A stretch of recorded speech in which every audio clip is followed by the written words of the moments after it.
رسول اللہ صلی اللہ علیہ وسلم نے فرمایا ہے جو چاہتا ہے کہ قیامت کے دن جب اپنا نامہ اعمال دیکھے تو دیکھ کر خوش ہو جائے، فَلْيُكْثِرْ مِنَ الْاِسْتِغْفَارِ، کثرت سے استغفر اللہ استغفر اللہ یہ پڑھو۔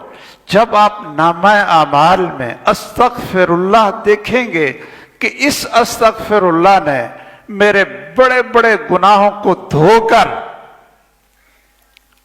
کر میرے نامہ اعمال کو اللہ کی رحمت اور برکت بنا دیا ہے، خوش ہو جائے۔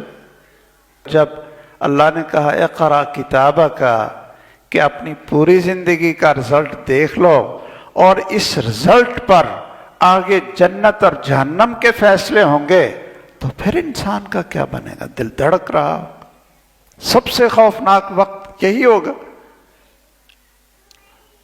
اقرا کتابک۔ تو جب آدمی دیکھے گا کہ استغفار بڑا ہے اور اس استغفار نے نا ایسا مانجا لگایا ہے نا، جی وہ جتنے گناہ مجھ سے ہوئے تھے، غفلتیں ہوئی تھیں، سستیاں ہو گئی تھیں، نافرمانیاں ہو گئی تھیں، اس استغفار نے سب کو دھو دیا ہے۔